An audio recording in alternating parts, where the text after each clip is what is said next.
Conversaciones filosóficas por WIS Estéreo. Un encuentro y un diálogo con las filósofas, los filósofos, el análisis, la reflexión y la crítica. Bienvenidos.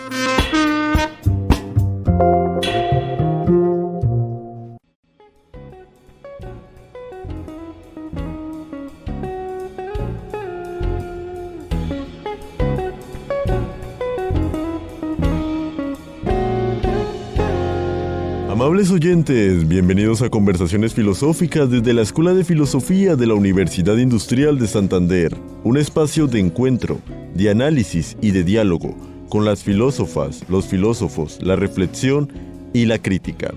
Les habla Hernando Arias Niño, estudiante de Filosofía UIS, quien les acompañará en este espacio institucional de la Escuela de Filosofía, en el cual abordaremos problemas, autoras y autores de la filosofía. Sean ustedes bienvenidos a nuestro espacio.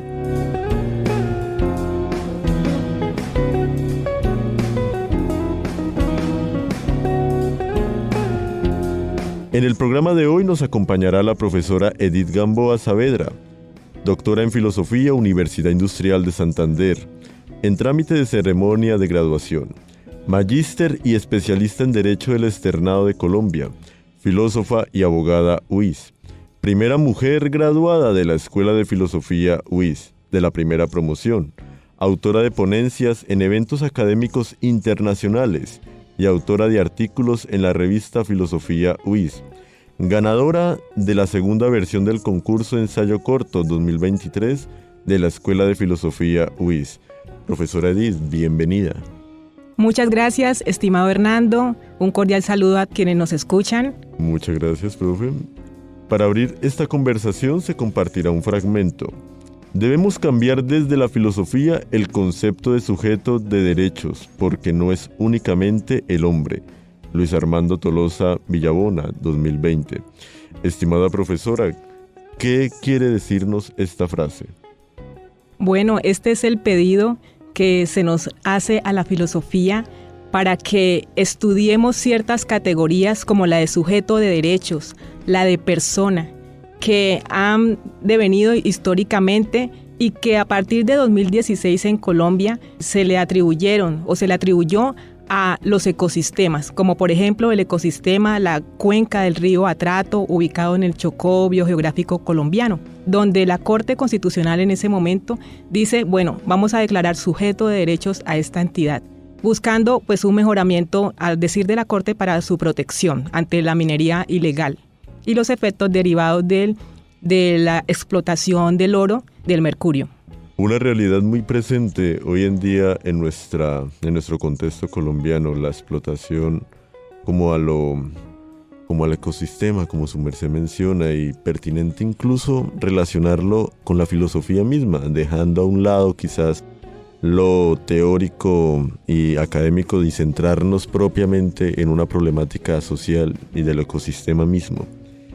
Profesora Edith, para darle un breve tiempo a nuestros oyentes con el propósito de dejarles una pregunta mientras entramos en la pausa, ¿cuál pregunta desea plantearles? Bueno, antes de la pregunta, la consagración pues como sujeto de derechos de los ecosistemas ante las grandes problemáticas ambientales que nos aquejan, pues es un tema que ha impactado realmente a la filosofía para estudiar diferentes categorías.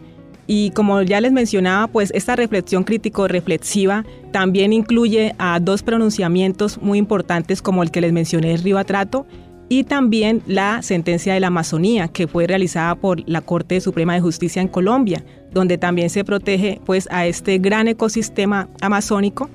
De esta manera tenemos dos sentencias que tienen diferentes conceptos centrales. Uno de ellos es la bioculturalidad y otro pues es el valor intrínseco de la naturaleza. Entonces la pregunta que propongo a nuestra teleaudiencia, estimado Hernando, pues es, cuando fundamentamos la protección a la naturaleza, esta debe atender al valor intrínseco de esos ecosistemas o a la protección de las relaciones interespecies, ¿sí? Los seres humanos y todos los que cohabitan en ella. Esta es la pregunta. Ya regresamos.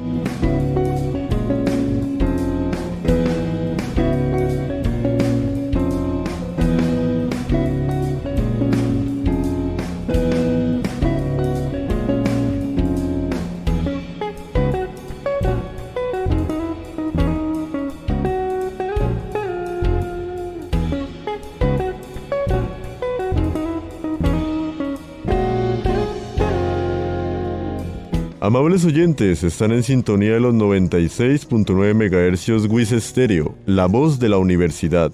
En este su espacio, conversaciones filosóficas desde la Escuela de Filosofía WIS. Hoy con nuestro tema, análisis filosófico de las dinámicas socioterritoriales de coexistencia frente a la minería ilegal y el cambio climático, entre la bioculturalidad del atrato y el valor intrínseco de la Amazonía. En el programa de hoy con nuestra invitada, estimada profesora Edith, ¿qué podríamos decir acerca de la pregunta anteriormente planteada?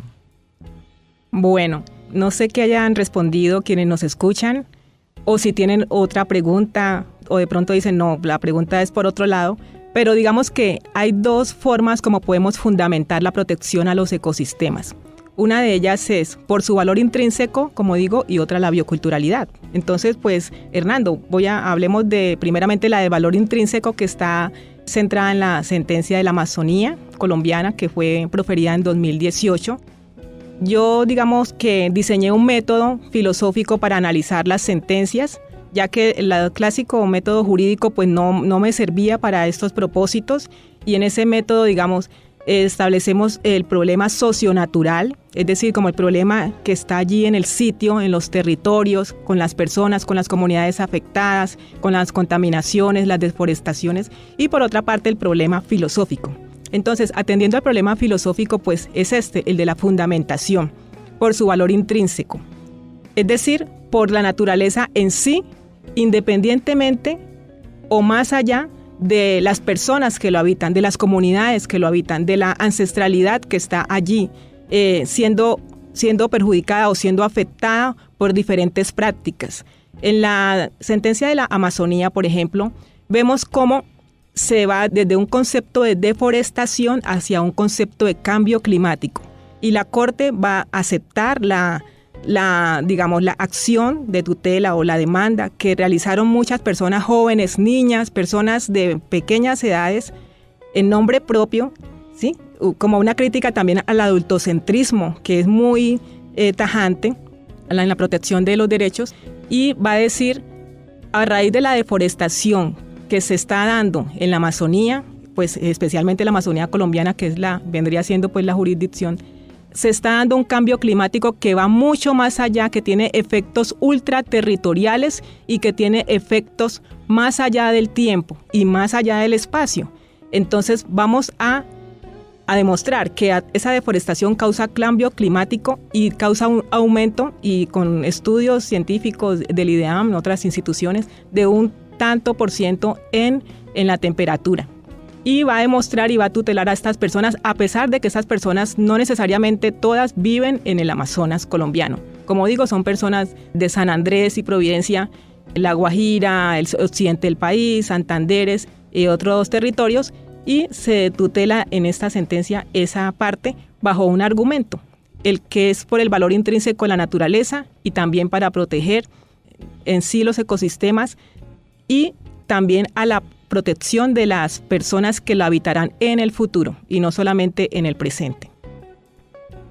Desde ahí, estimada profesora Edith, ¿qué podríamos también decir acerca de este tema relacionado principalmente con la bioculturalidad y atrato? ¿Cómo relacionarlo y qué nos quiere decir entonces el atrato y la bioculturalidad ahí? Bueno, entonces, mientras que en la sentencia del Amazonas, por ejemplo, la conservación de los ecosistemas no solamente o más allá de fundamentarse en los seres humanos, las comunidades y las demás especies que la habitan, y que debe ser por su valor intrínseco o propio, la sentencia del Río Atrato, que fue la primera, la de 2016 de nuestra Corte Constitucional, nos dice que se debe proteger la relación interespecies, las especies humanas y toda su relación que tiene con el territorio y todas las especies, incluyendo los pescados que están llenos de mercurio y todas las especies, esa protección debe atender a ello. Allí viene este concepto de bioculturalidad que han estudiado diferentes tratadistas. Uno de ellos es el profesor Nemogá, Ricardo, quien dice debe atenderse a estas comunidades, a estos territorios, porque la concepción que tienen también su cosmovisión, no es una cosmovisión del ser humano separado de la naturaleza, sino una cosmovisión en la cual se está dando una afectación y la afectación es total y lo principal es proteger la relación o el conjunto de relaciones interespecies, porque hay una conexión entre el territorio y las personas. Pero, digamos, ese tipo de relación, uno lo solía, por ejemplo, ver o escuchar, por ejemplo, en las comunidades ancestrales, en los pueblos originarios. ¿Cómo entender, por ejemplo, si se quiere, de cierta manera, deforestar un lugar sagrado? ¿Qué pueden hacer ellos al tener como esa relación pues con su medio como tal? Por eso también la judicatura o el conjunto de personas que se dedican a la administración de justicia, pues han tenido que atender los clamores de las comunidades, como en este caso la cuenca del río Atrato y todas estas comunidades en las que hoy por hoy, pues haciendo ya un análisis de una sentencia tan compleja que dio diferentes tipos de órdenes, pues no es mucho el porcentaje de su cumplimiento.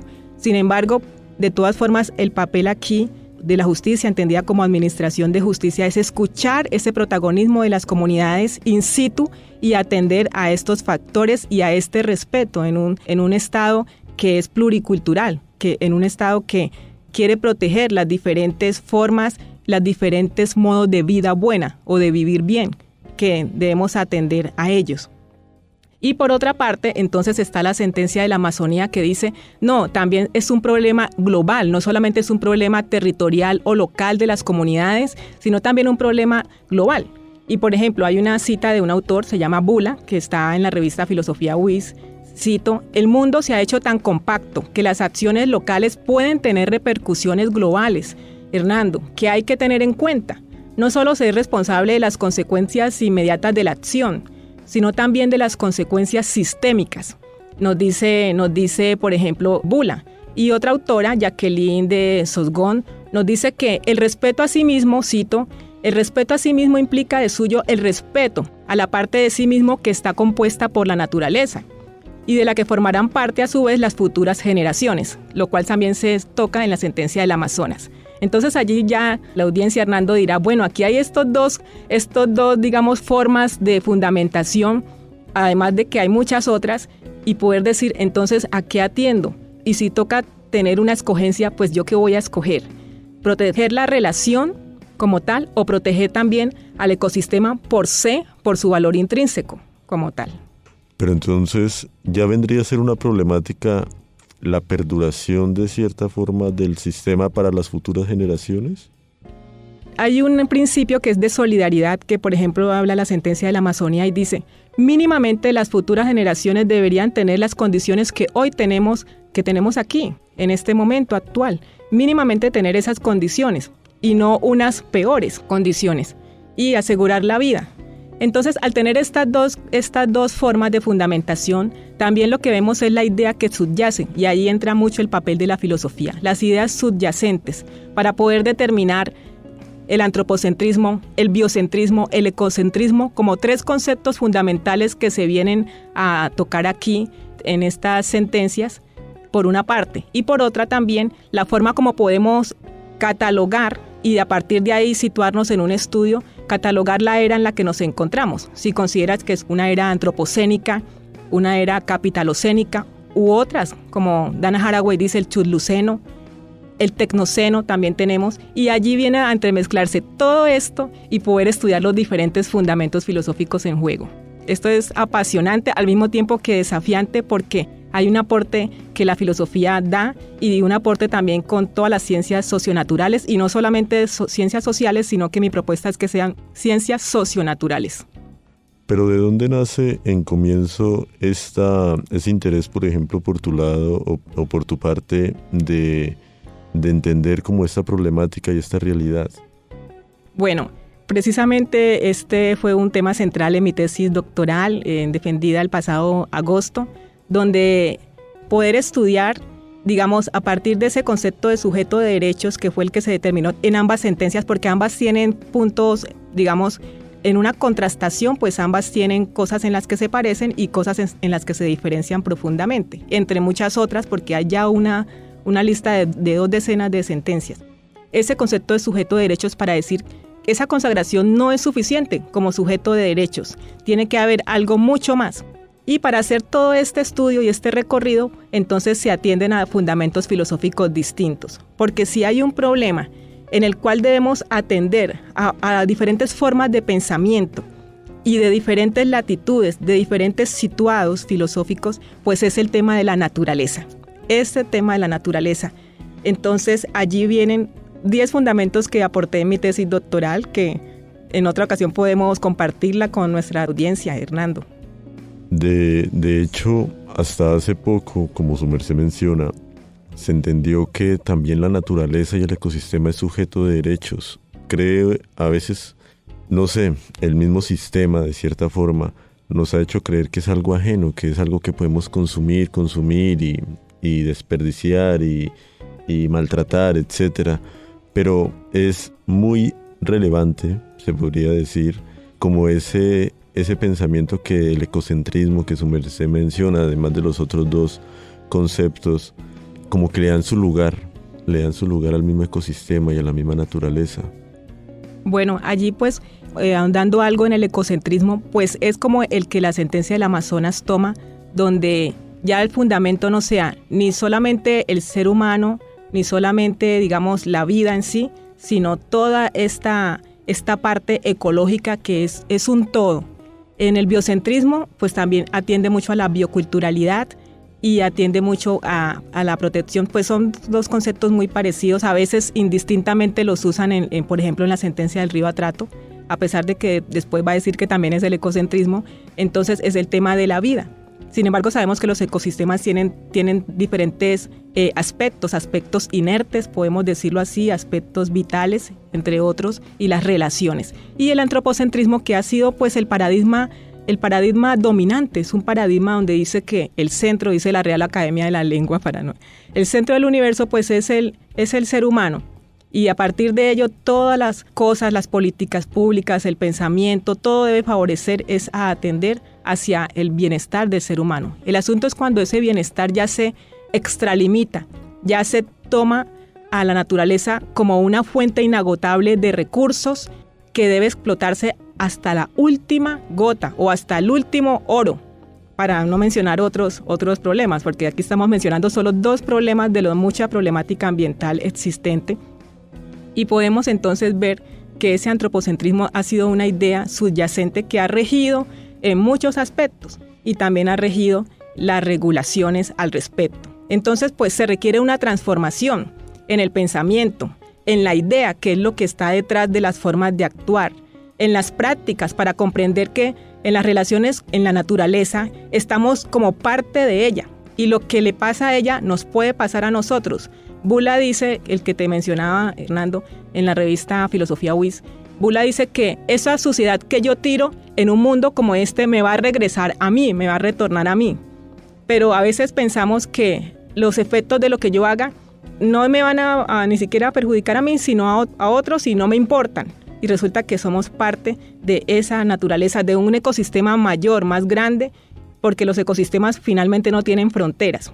Por eso también la Corte Suprema se fue por este concepto de valor intrínseco en la sentencia de la Amazonía, porque estamos hablando de un ecosistema que mínimamente tiene 3, 4 países que comparten este gran ecosistema.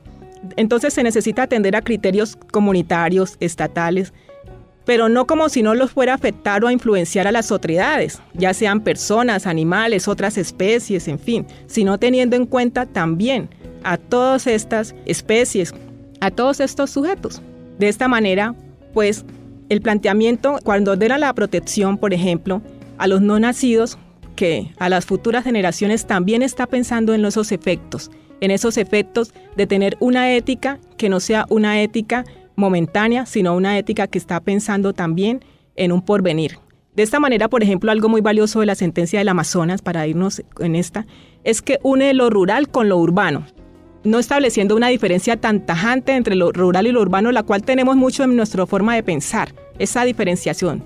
No une lo adultocéntrico con lo digamos, lo más pequeño en edades, quiero decir, para no darnos a un punto de vista que solo atiende a las personas mayores de edad, sino también a las personas de edades menores. Atiende también a un criterio de lo actual con lo futuro, de las generaciones presentes con las generaciones que vienen. Y todo esto pues nos pone a pensar y a decir, bueno, ¿qué debo atender yo? ¿Al que viene o a la urgencia de mi problema en este momento?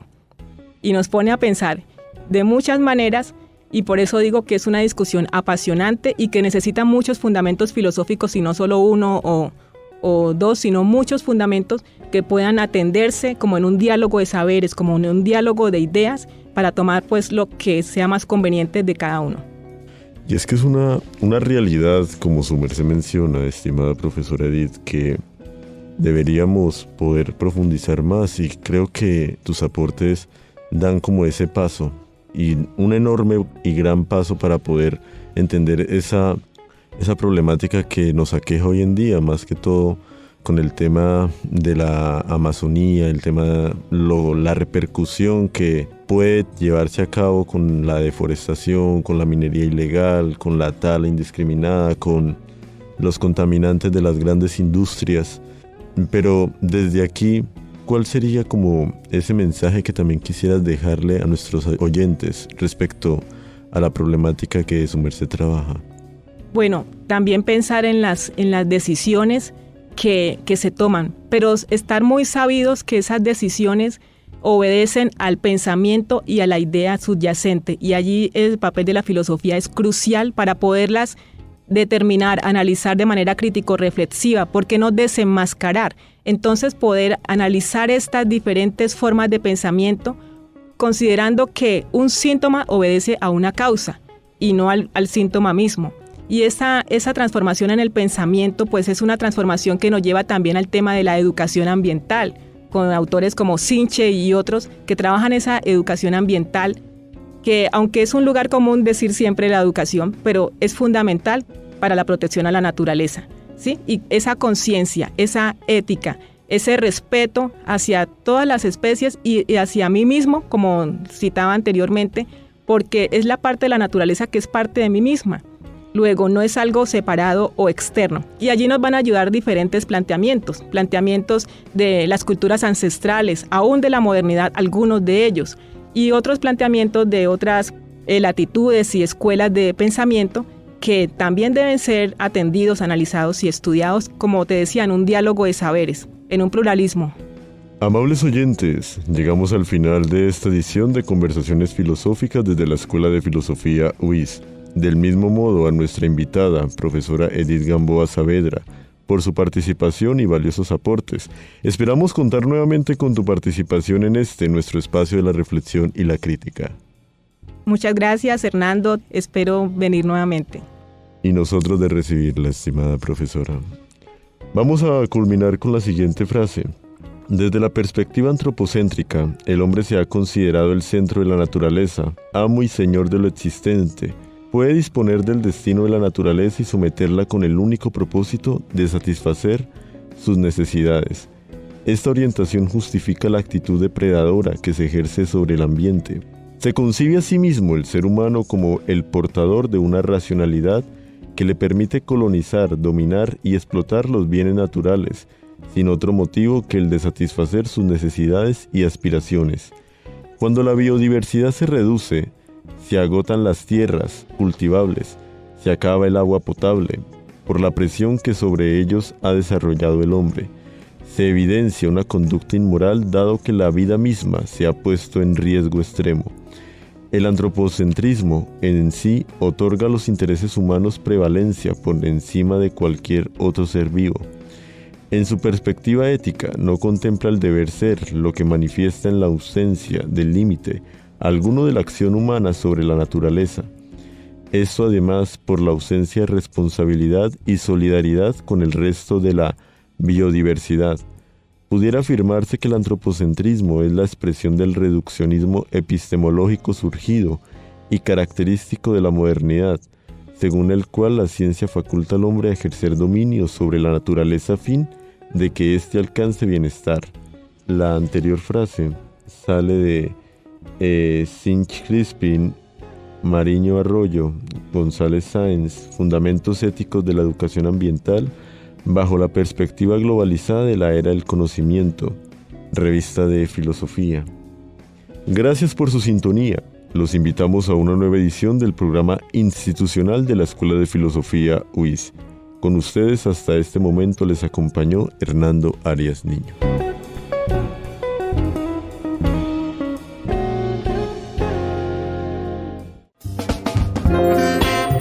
Emisora UIS presentó Conversaciones Filosóficas, espacio radial institucional de la Escuela de Filosofía UIS.